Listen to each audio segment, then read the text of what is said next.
Setiap dari kita yang beriman kepada Allah Subhanahu wa Ta'ala dan menginginkan masuk ke dalam surga, wajib tahu tentang surga. Jangan sampai hanya taunya, contohnya seperti bapak-bapak nih, kalau ditanyain tentang surga, jawabannya selalu standar. Kenapa mau masuk ke dalam surga? Ya karena ada bidadari-bidadari. Itu aja jawaban-jawabannya.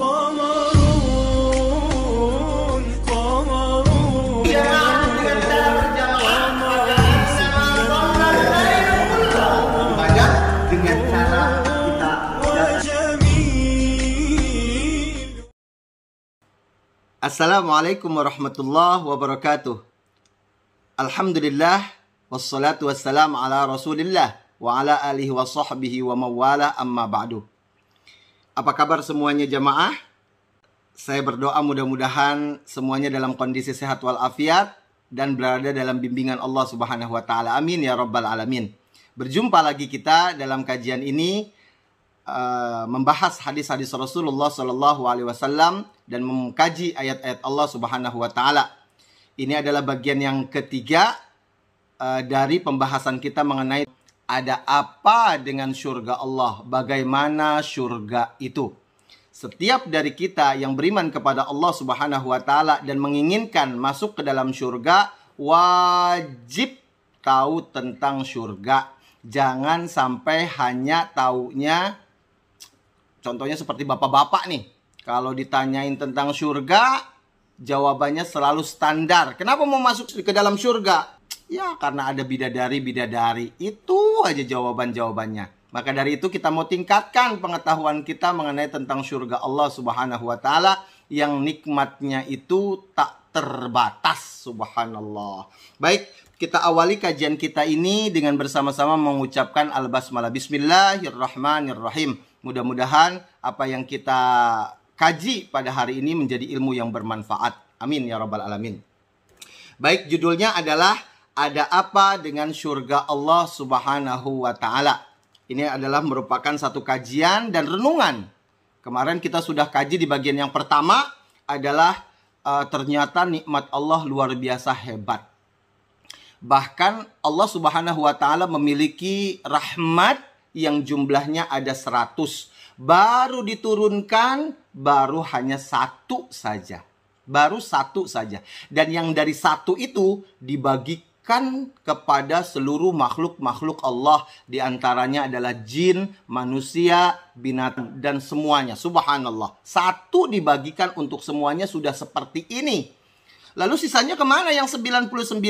Maka Allah akan persiapkan. Dikip dulu sama Allah, disimpan dulu sama Allah, dan akan dipersiapkan untuk dibagikan kepada hamba-hambanya yang berada di dalam surga Allah Subhanahu wa Ta'ala. Luar biasa. Dan di pertemuan yang kedua kita mengkaji tentang pintu-pintu di dalam surga Allah. Ada pintu-pintu, jumlahnya ada berapa ya?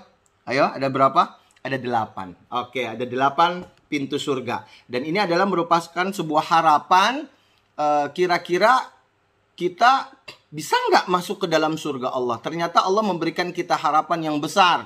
Apa dia? Siapa saja yang mempertahankan keimanan, mengamalkan amalan-amalan soleh, maka dia akan mendapatkan itu.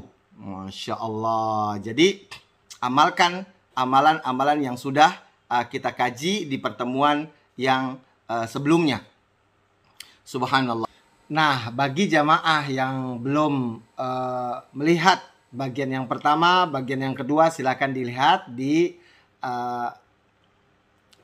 part yang sebelumnya. Silakan diklik Suwandi Wirawannya. Di situ ada beberapa video sebelumnya. Jadi biar nyambung, insya Allah. Dan buat saudara-saudaraku yang sudah subscribe, alhamdulillah, terima kasih. Dan yang belum silahkan, sebab kajian ini akan berlanjut terus. Banyak tuh bapak-bapak, ibu-ibu yang mau WA saya, Ustadz itu kapan itu kajiannya dilanjutkan? Insya Allah akan dilanjutkan. Bahkan setelah surga ini kita akan mengkaji tentang neraka Allah Subhanahu wa Ta'ala. Full slide insya Allah. Baik bapak-bapak, ibu-ibu sekalian, kita akan lanjutkan sifat-sifat surga Allah Subhanahu wa Ta'ala. Di dalam surga itu ada, selain pintu, ada juga tingkatan-tingkatan, derajat-derajat surga. Jadi kalau pintu kan dari ujung ke ujung itu membutuhkan waktu 40 tahun lamanya perjalanan kaki. Ada berapa pintu? 8 pintu.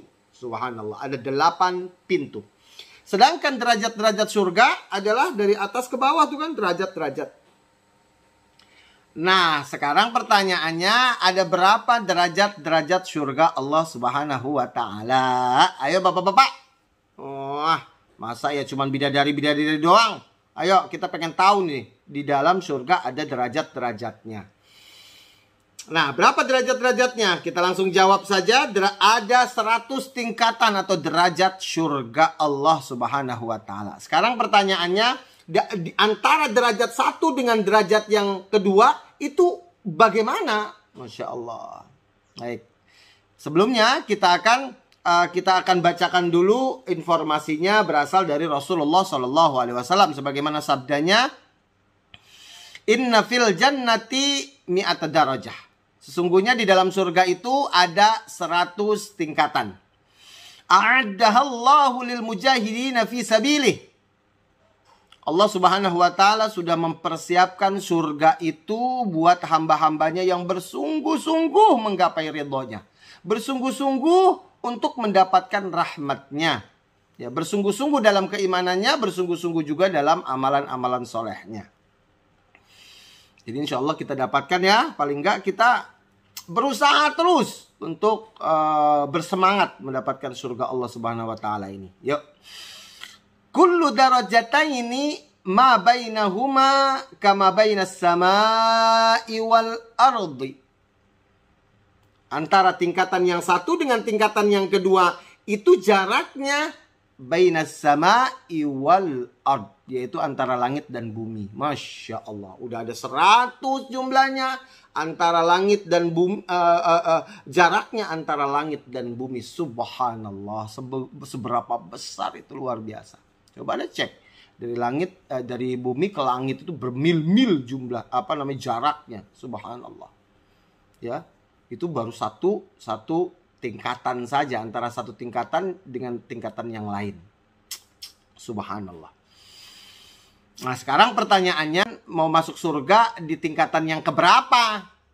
Nah, kemudian selalu kita jawabannya juga standar. Ustadz, saya mah pengen masuk ke dalam surga tingkatan mana aja deh. Mau surga yang paling bawah juga nggak apa-apa, yang penting mah surga. Ini ternyata tidak sesuai dengan yang dimaui jawabannya oleh Rasulullah SAW. Rasulullah ajarkan kita. Nah, kita ganti nih. Ya, kita ganti jawaban kita. Fa idza sa'altumullaha, kalau kamu mau derajat surga itu, di mana kamu berada di dalam surga Allah, tingkatan mana kamu berada, maka mintalah fasaluhul firdaus, maka kamu mintalah surga firdaus, surga yang paling teratas. Subhanallah. Jadi jangan cuma ngomongnya kayak yang tadi ya, Ustadz mau masuk ke dalam surga yang mana aja deh. Enggak. Rasulullah ajarkan kita meminta surga yang paling teratas. Kalau nggak paling yang teratas, dapatnya yang di bawahnya. Ya Allah. Kalau nggak di bawahnya terus kan ada 100. Masya Allah, Masya Allah. Kalau nggak dapat kalau kita mintanya yang paling terbawah, nggak dapat ya di bawahnya. Aduh, bukan surga dong. Masya Allah. Fasaluhul firdaus. Jadi firdaus itu nama salah satu tingkatan di dalam surga. Masya Allah. Bagaimana nih desainnya? Fa innahu awsatul jannah. Sesungguhnya surga itu ada di tengah-tengahnya. Surga firdaus itu di tengah-tengahnya desainnya nih ya. Wa a'la darajah, dan yang paling tertinggi.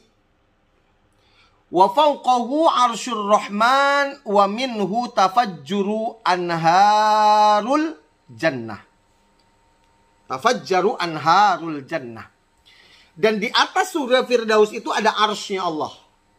Istananya Allah, arsy, ya. Wallahu alam bentuknya seperti apa, karena dahsyat luar biasa besarnya.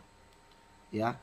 Wah, itu harus ada kajian khusus mengenai tentang itu. Besarnya luar biasa arsy rahman. Ada yang mengangkatnya, malaikat-malaikat pengangkatnya jadi super duper besar. Subhanallah. Baik, kita nggak mau membahas tentang itu. Kita fokus kepada kajian. Wa minhu tafajjaru anharul jannah. Maka dari arsy-nya Allah itulah turun mengalirlah air-air ke dalam sungai-sungai surga. Subhanallah. Jadi airnya langsung dari arasy-Nya Allah. Masya Allah, Masya Allah. Jadi yang pertama kali mengalir dari arasy-Nya Allah itu adalah surga Firdaus, tingkatan yang paling teratas, Bo. Masya Allah.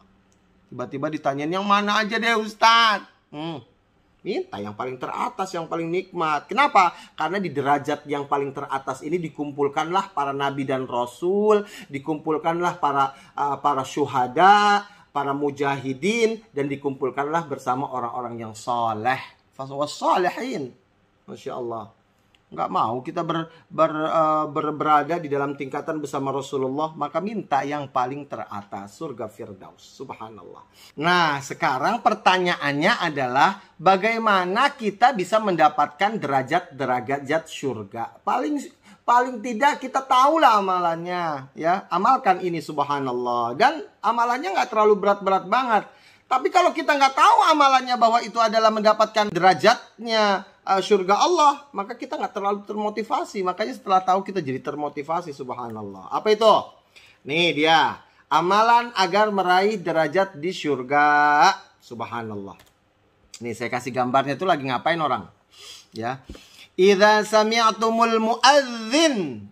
Nah, kalau kamu mendengarkan seorang muazzin sedang mengumandangkan azannya, Allahu Akbar, Allahu Akbar.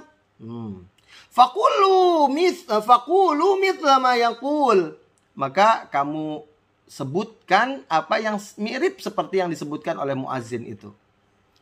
Subhanallah. Allahu Akbar, Allahu Akbar. Allahu Akbar, Allahu Akbar. Asyhadu an la ilaha illallah. Asyhadu an la ilaha illallah. Terus, apa yang disebutin oleh muazzin, sebutkan. Thumma sallu alayya. Kemudian bersolawatlah kalian kepada aku. Allahumma salli ala Muhammad wa ala ali sayyidina Muhammad. Fa innahu man shalla alayya salatan wahidatan sallallahu alaihi biha asyran. Ya. Siapa saja yang mengerjakan atau melaksanakan bersolawat kepada aku satu kali, maka Allah akan balas dia dengan bersolawat kepadanya sebanyak 10 kali. Ya, makna solawat nanti insya Allah kita akan kaji nih. Ya, yang jelas solawatnya Allah kepada hambanya itu berupa rahmat, menurunkan kebaikan-kebaikan, dan diantaranya adalah maghfirah, mengampuni dosa-dosa.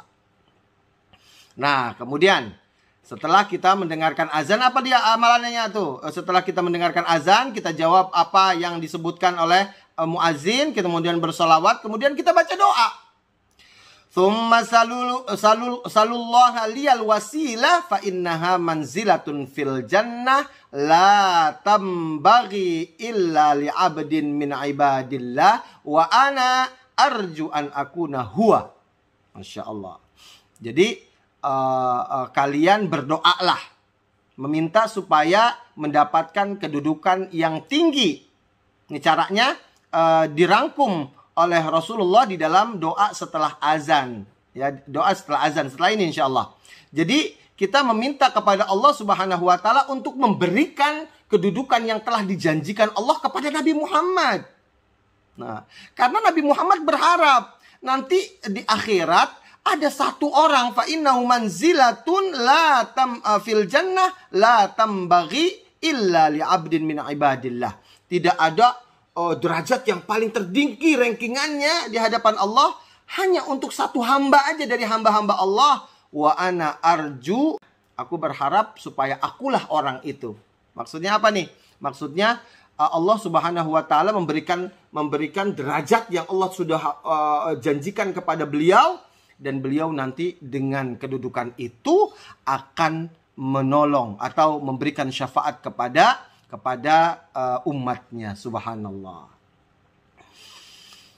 Faman sa'ala liyal wasilah, siapa saja yang melakukan itu, halat lahu syafa'ah, maka akan halallah baginya untuknya syafaatku. Subhanallah, ya.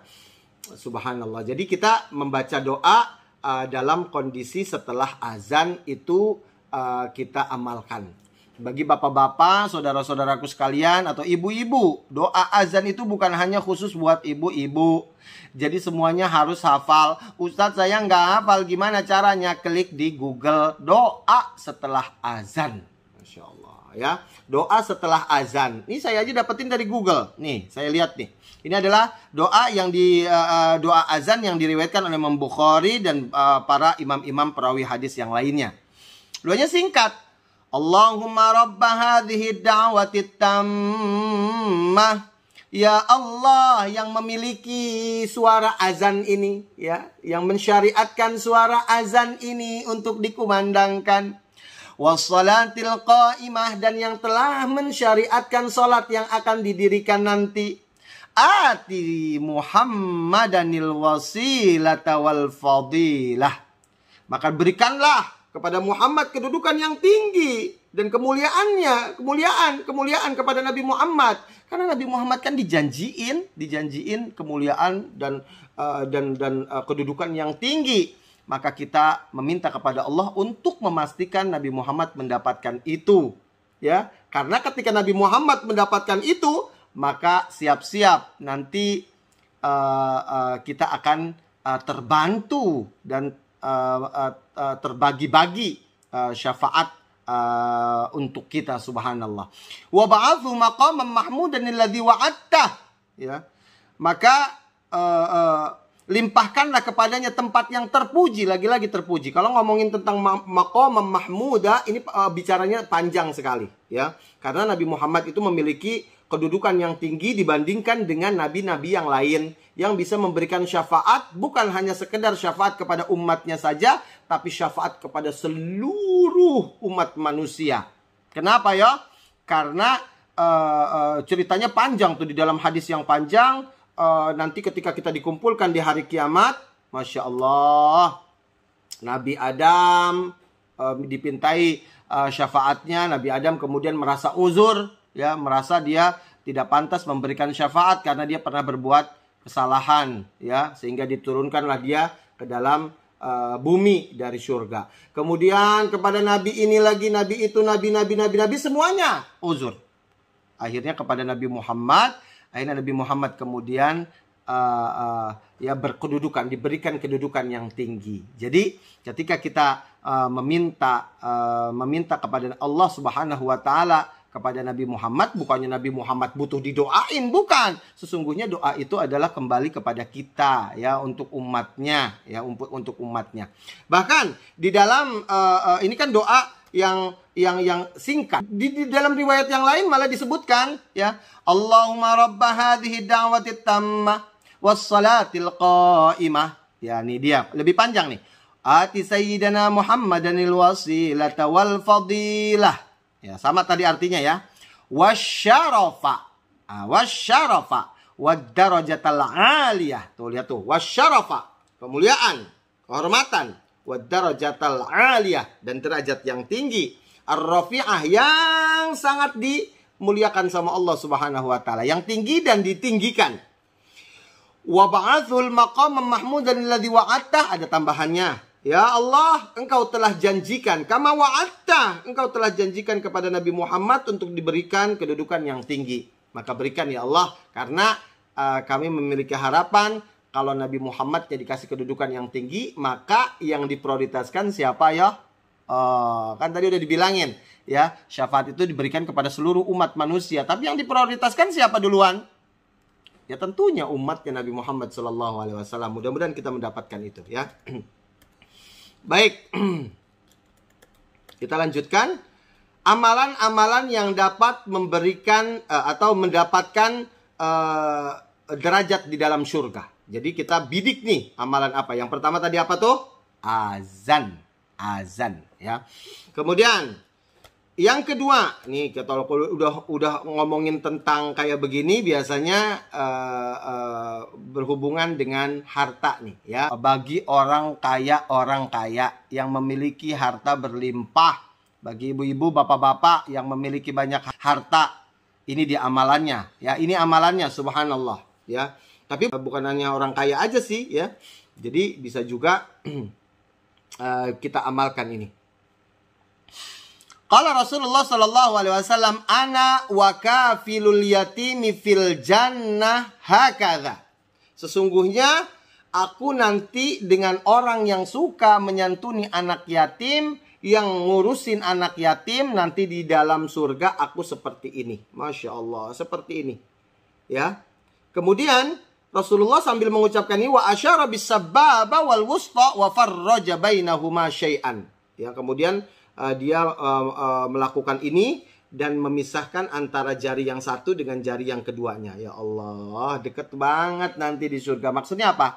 1 derajat. Subhanallah, mau dalam 1 derajat dengan Rasulullah, banyak-banyak ngurusin anak yatim, ngurusin anak yatim. Hadis ini diriwayatkan oleh Imam Bukhari, hadis sahih. Ya, Ustadz, kalau itu kan ngurusin anak yatim. Kalau ngurusin janda gimana Ustadz ngurusin janda?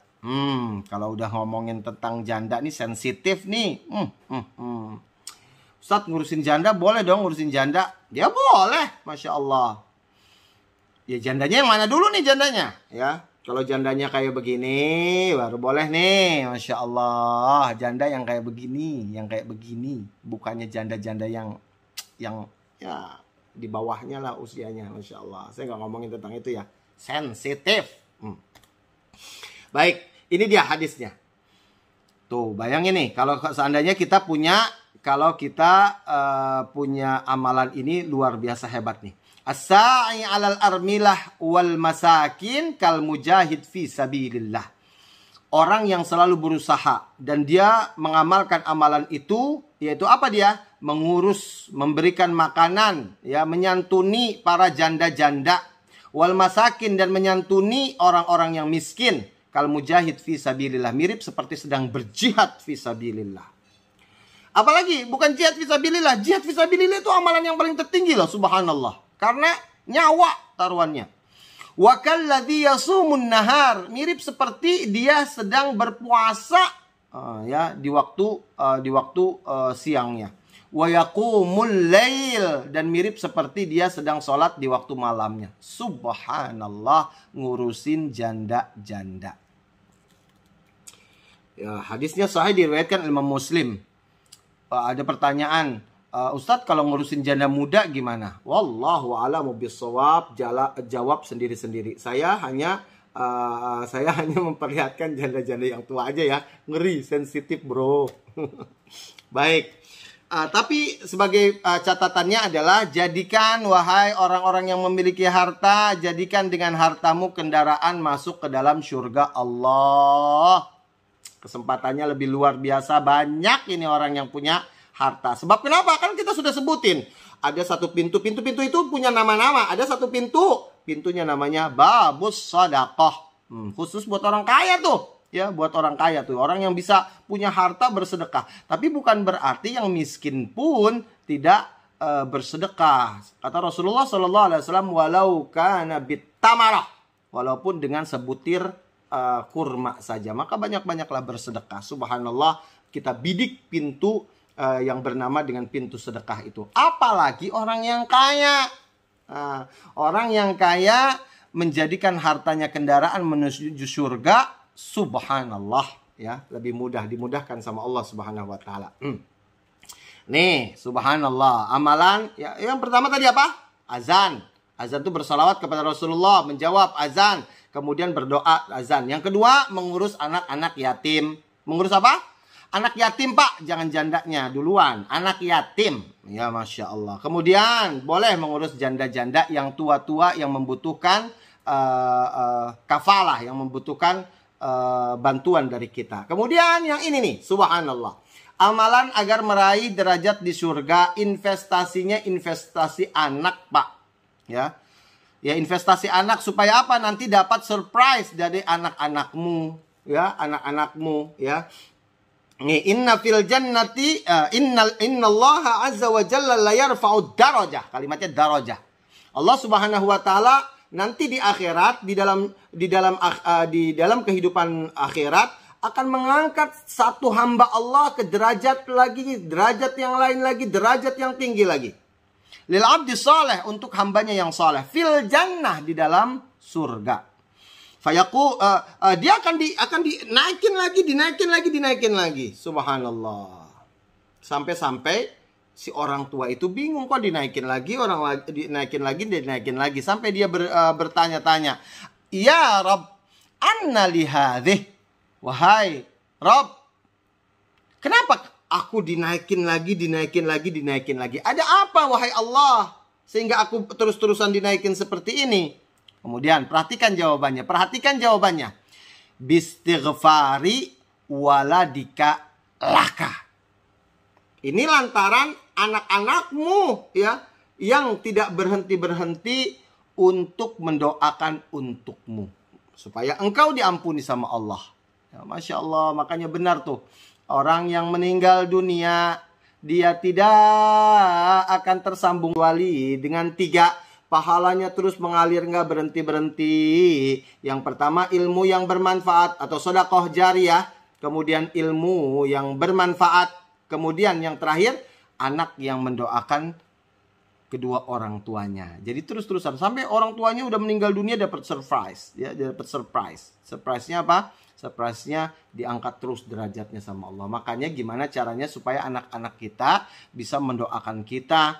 Caranya gimana? Ya harus kita ajarin. Nggak bisa instan. Yang harus kita didik, kasih contoh. Kalau bapak-bapak sering mendoakan orang tuanya di depan anak-anaknya, maka anak-anaknya insya Allah akan mendoakan kita. Ya, karena kalau kita sudah meninggal dunia, siapa yang paling banyak mendoakan kita? Yang paling sering ingat siapa ya? Tetangga? Enggak. Adik-adik, kakak-kakak kita? Ya kadang-kadang aja. Kalau lagi dalam momen-momen tertentu, lebaran baru tuh ingat kita. Atau dalam pokoknya di momen-momen tertentu deh.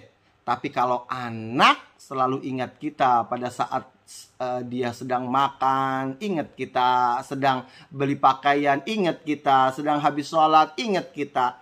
Maka sebaik-baiknya orang tua adalah yang berhasil mendidik anaknya dalam rangka bisa mendoakannya pada saat dia sudah meninggal dunia. Subhanallah. Ayo, ini investasi kita ini. Ya. Baik. Ini dia ada satu lagi yang luar biasa hebat nih. Para penghafal Al-Quran. Kalau ada bapak-bapak, ibu-ibu yang menyekolahkan anaknya di sana, ada tahfiz Quran, subhanallah. Atau bahkan memesantrenkan anaknya yang di sana ada program tahfiz Quran. Subhanallah. Ini orang tua yang cerdas nih, memikirkan masa depannya nanti di akhirat. Bukan hanya sekedar masa depan di dunia, tapi di akhirat dia punya investasi yang luar biasa. Nih, ini tak menakjubkan sekali. Qala Rasulullah sallallahu alaihi wasallam, man qara al-Qur'an wa hafizahu, siapa saja yang baca Al-Qur'an dan dia menghafalkannya. Perhatikan, menghafalkannya. Adkhalahu Allahul jannah, ya, maka Allah Subhanahu wa taala akan memasukkan dia ke dalam surga Allah. Bayangin tuh, orang yang hafal Quran tuh dijamin masuk ke dalam surga Allah. Wa syafa'ahu fi asyaratin, ya. Dan dia diberikan sama Allah bisa memberikan syafaat. La yashfa'u 'indahu illa bi'idznih. Ya. Di dalam ayat Al-Kursi kan kayak gitu. Nanti banyak sekali yang memberikan syafaat. Syafaat itu orang tua memberikan syafaat kepada anaknya, anak memberikan syafaat kepada orang tuanya, orang soleh memberikan syafaat kepada kawannya. Subhanallah. Tapi dari semua syafaat-syafaat itu, syafaat yang uzma disebutnya, syafaat yang paling tertinggi adalah syafaat dari Rasulullah sallallahu alaihi wasallam, ya.